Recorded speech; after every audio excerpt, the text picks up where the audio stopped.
What's good, everybody? It's the Clown with Cap show. NFL Week 10. Shout out to my Indianapolis Colts. They got the dub. I told you guys to go money line Indianapolis Colts. That was the smartest pick. Look, it was an ugly win, but it's a win. Carson Wentz didn't have his best game that we saw all year. So really, I'll take the win when we need it the most. And this was a big week for the Indianapolis Colts. Look, in the Jacksonville Jaguars, we have to understand they were trash. Okay, they've won 2 games this year, and really for Urban Meyer and Trevor Lawrence, I am surprised.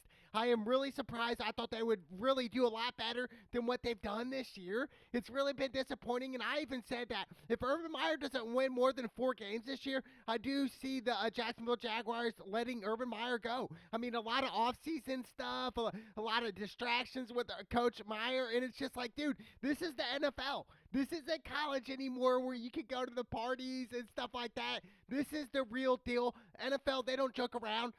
They take the business serious.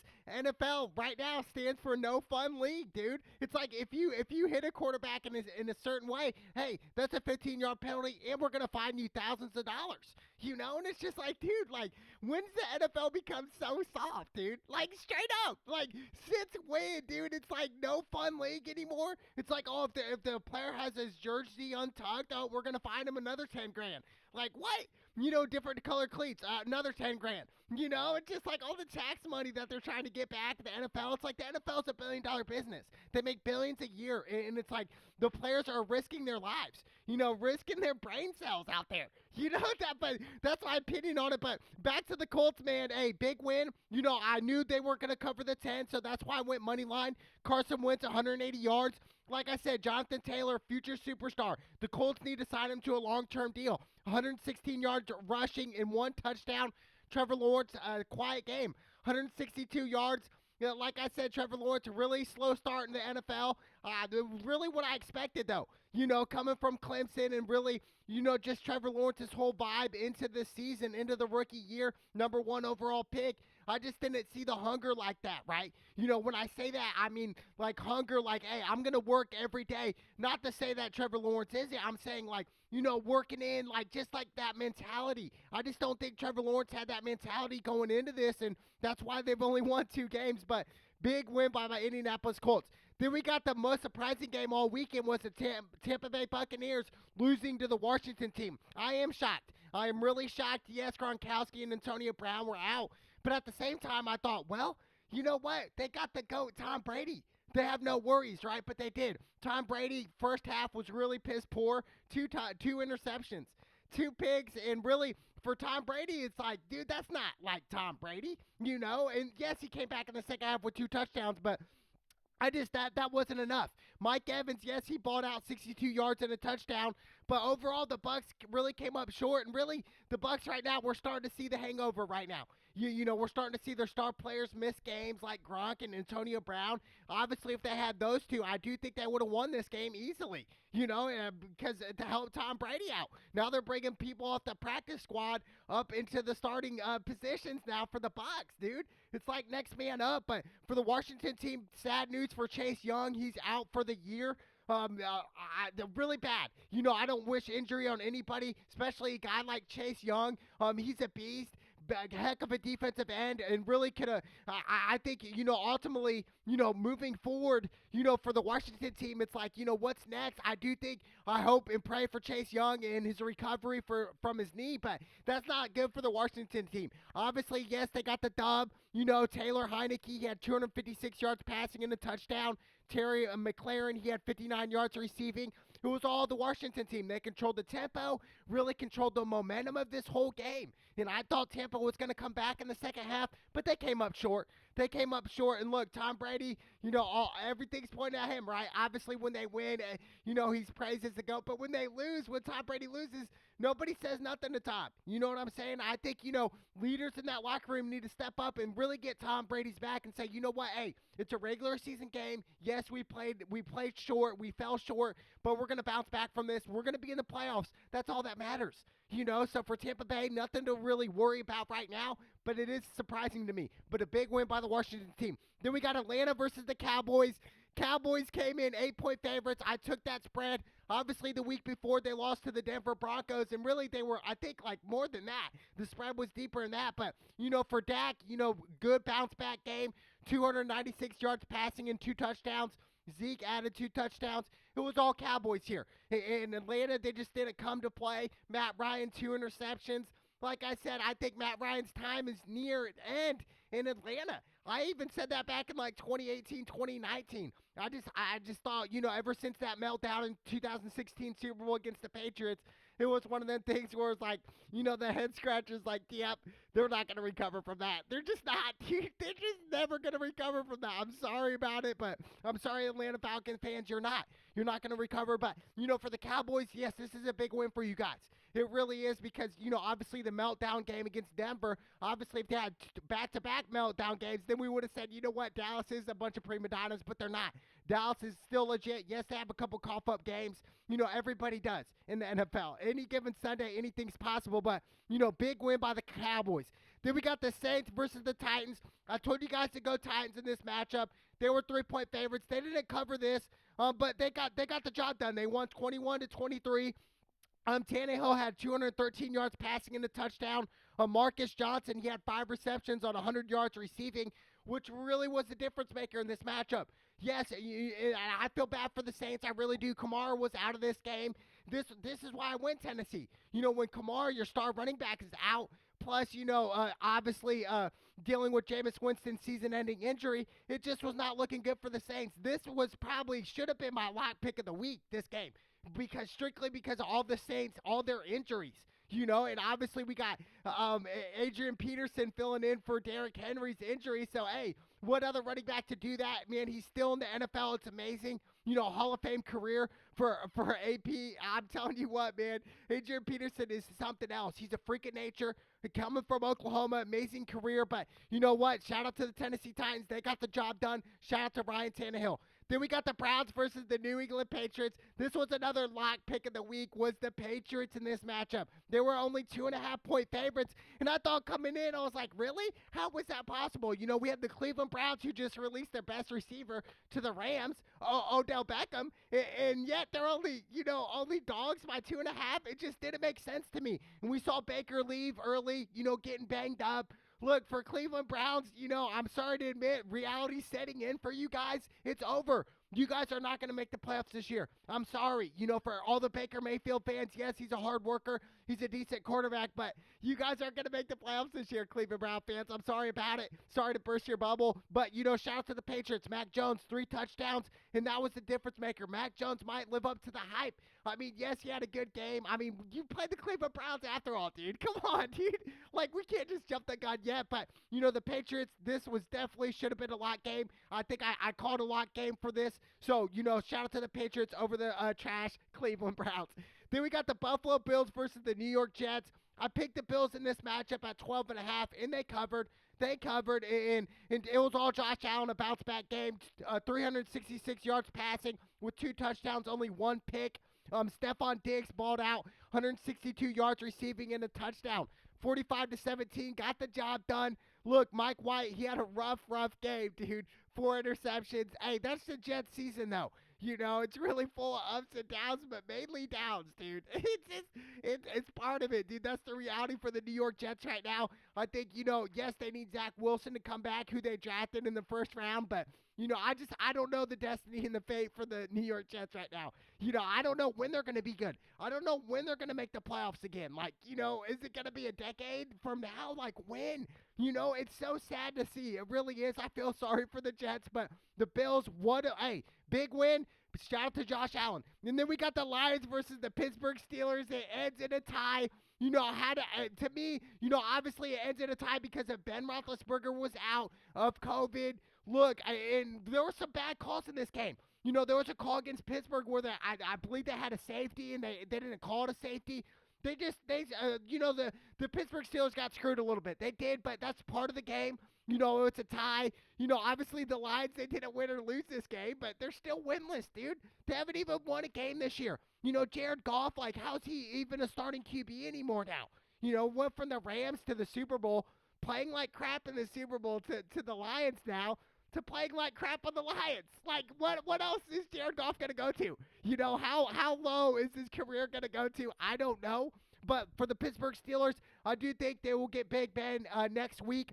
So I'm not really worried about that. But this was definitely a surprising game, a surprising tie in a way. But when Ben Roethlisberger was listed on COVID, I think that was like Saturday night, like literally, you know, hours before the game, like 12, 13 hours before the game. It was like, oh, shoot. Like, once I found out about Big Ben, I was like, dang, like, they could, you know, mess around and lose to the Lions, dude. They can really mess around and lose to the trash Lions. And, you know, obviously they did it. They tied, which is crazy. Now, if you guys would have bet on the tie, you would have got paid out crazy amounts.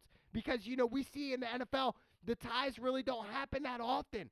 You know, maybe a couple times a year at most. But, hey, this was the game to do it once Big Ben was listed on COVID. But what a game. And then we got the Panthers versus Arizona. I'm telling you what right now, I told you guys to go Panthers with the upset. The Arizona Cardinals came in 10.5-point favorites. You know, this was before Kyler Murray was going to be out, you know, obviously. But with Cam Newton coming back, scoring that touchdown, I'm telling you what, this is what Carolina needed. I think Cam Newton coming back with McCaffrey, I'm telling you what, the Panthers are going to make the playoffs this year. And they can make a deep run. If Cam Newton plays smart, like he sometimes does. Now, there's other times when Cam Newton, he makes decisions, makes some throws, and you're just like, bro, why did you throw that, Cam? You know, overthrew his target, just didn't throw accurate. I just think overall, you know, a lot of people have written off on Cam. You know, won the MVP in 2015, went to the Super Bowl. He's got a lot of talent, and I still think Cam's got that sauce. He really does. He does. I just think, I hope the hunger's still there for Cam. And look, he's got his boy McCaffrey with him as well. So I think McCaffrey and Cam combined right now is a dangerous combo. It really is. And I just want to see the Panthers make the playoffs this year, which I do think they will. What a time. What a time, man. Shout out to Cam Newton and all the Cam Newton haters. You know, where you guys at? You know what I'm saying? It's funny when Cam Newton plays well, none of the Cam Newton haters come out. It's always the games where Cam Newton throws a couple bad interceptions, maybe causes a fumble, something in that aspect, and then all of a sudden they want to say, oh, Cam Newton sucks, he should retire, he should be out of the league. And it's like, really? You know what I'm saying? Like, where were you guys when he was balling out? Like, right now, they're all quiet, all crickets. It's funny how it goes. You know what I'm saying? But Cam, you just keep balling. Keep standing in your lane, keep balling. Carolina Panthers, I'm telling you, will make the playoffs with Cam Newton and McCaffrey. Big win, big upset by the Panthers. Then we got the Minnesota Vikings versus the LA Chargers. I went Minnesota with the upset here. Chargers came in 3-point favorites, and they got the job done here, man. I told you guys to go Minnesota. Kirk Cousins, 294 yards passing and 2 touchdowns. Balled out, dude. I'm telling you what, and I used to be a Kirk Cousins hater, and I realized this year, I was like, man, Kirk Cousins is a legit quarterback. He's a legit quarterback. I just think the defense for Minnesota was always sus to me this year. You know, and yes, they stepped up this game, which I expected them to do. And Dalvin Cook, 94 yards and a touchdown. Justin Herbert only had 1 touchdown, 1 pick. Really a quiet game. And it was because of Minnesota's pressure that they put on Justin Herbert. That's ultimately why they won this game, was their defensive line pressure on Herbert, and obviously Kirk Cousins, the way he's been balling out right now. You know, we got to give him respect when respect is due. And Kirk Cousins, he's a playmaker right now. He is a playmaker, whereas a couple years ago, I would have said, I don't know. You know, I look at him and I say, I don't know about it. But, you know, in 2019, when they played the Saints in the playoffs, he made a couple of big throws in overtime. You know, that big long pass in overtime on the goal line. Then he threw the fade to win and beat the Saints. And that was such a heartbreaking game because I had the Saints that game in the playoffs. But, you know, looking at it, Kirk Cousins is a legit quarterback. He's a playmaker. Big time win by the Minnesota Vikings. Then we got Philly versus Denver. I went Denver in this matchup. Why did I go Denver? Because they played at home and Teddy Bridgewater was playing nice. But I was definitely wrong. Philly came out to play, and it was really Jalen Hurts. That was the difference maker here. 178 yards passing, 2 touchdowns, only 1 pick. And Devontae Smith, he had 2 touchdowns as well. Them two combined right there. They were the difference in this matchup. In Denver, you know, really a quiet game on both sides, offensive and defensively. It was just one of them games. I mean, Teddy Bridgewater, 226 yards. It was really a quiet 226 yards. If you think about it, I just thought Denver overall, they just didn't have that rhythm like they normally do. Like against Dallas last week, they had that rhythm. This week, they didn't so much. Philly stole the momentum, stole the rhythm, and they ran with it. And I have to respect Philly, man. They needed this win more than Denver. 100%, dude. And really, it showed. Shout out to Jalen Hurts, man. What a game. Big run as well. So, big win by Philly. Then we got Seattle versus Green Bay. This was another lock pick of the week. I had Green Bay. Why? Because Aaron Rodgers was back. Aaron Rodgers, top 2 quarterback in the league for the past decade. Aaron Rodgers, 292 yards passing. Devontae Adams, 78 yards receiving. And it was all Green Bay this game. And this was the first time Russell Wilson was shut out in Seattle ever, dude. Shut out, man. That's crazy, dude. 17-0. We don't see that. And I don't think I'm not going to make excuses for Russell Wilson. Yes, I do think he's still injured 100%. That I just don't see the arm, the accuracy right now with the finger. I don't know. I don't want to make excuses, but Russell Wilson, he's a champion. He will battle back. Seattle will battle back, but I think this year Seattle's going to miss the playoffs. They are. I mean, obviously with Russell Wilson going down for a couple weeks, I think it was like 3 or 4 weeks, maybe a month, but I just think overall Seattle, they're done this year. I really do, unless they win out every single game from here on out. That's their shot, and it's possible with Russell Wilson. Anything's possible with Russell Wilson and Pete Carroll, but I just think for Green Bay in this matchup, this was a must-win for Green Bay. Why do I say that? Because you guys are playing at home. You got Aaron Rodgers back. And all the media wanted to blow and throw shade on Aaron Rodgers dealing with the COVID, all this other stuff, blah, blah, blah. And Aaron Rodgers, he don't care. He said, you know what? Let me just quiet down, everybody, and just win this game. Shout out Russell Wilson in Seattle and see what the people say. They didn't really say much, and that was that. 17-0. Shout out to the Green Bay Packers. Shout out to motherfucking Aaron Rodgers.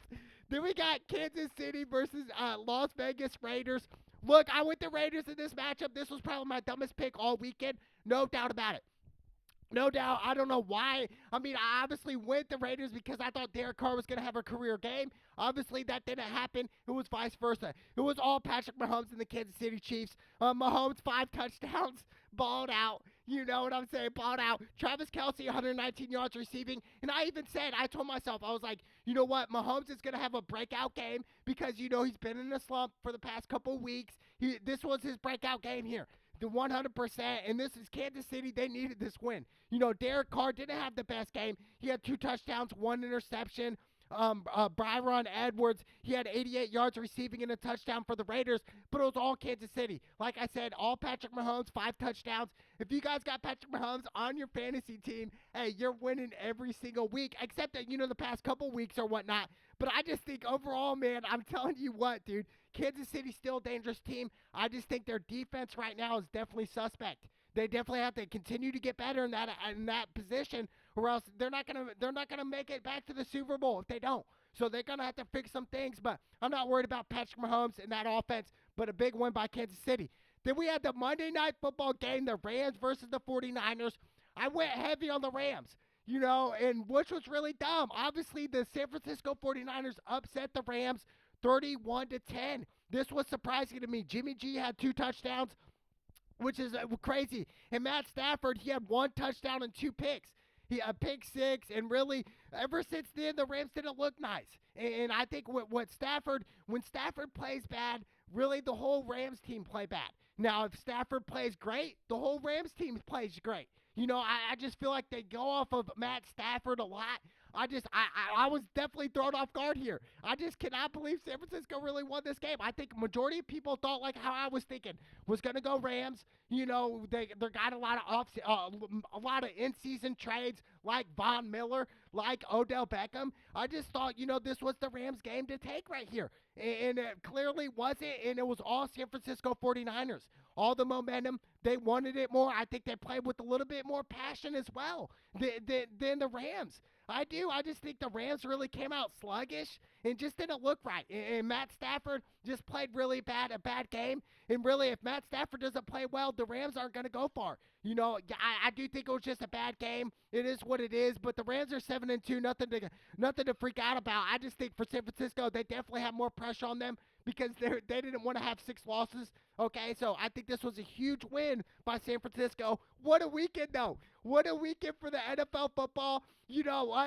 Good upsets. Like I said, the Tampa Bay was probably the biggest upset overall this weekend. I was very surprised that game, and obviously the 49ers over the Rams, that was definitely another upset pick. But like I said, any given Sunday, even when I say the lock picks, it doesn't necessarily mean that they're going to win. This is the NFL. Anybody can be anybody in the NFL, dude, unless you're the Detroit Lions, dude. Unless you're the Detroit Lions. But shout out to my Indianapolis Colts. They got the freaking job done, baby. Let's go. It's the Clown with Cap Show.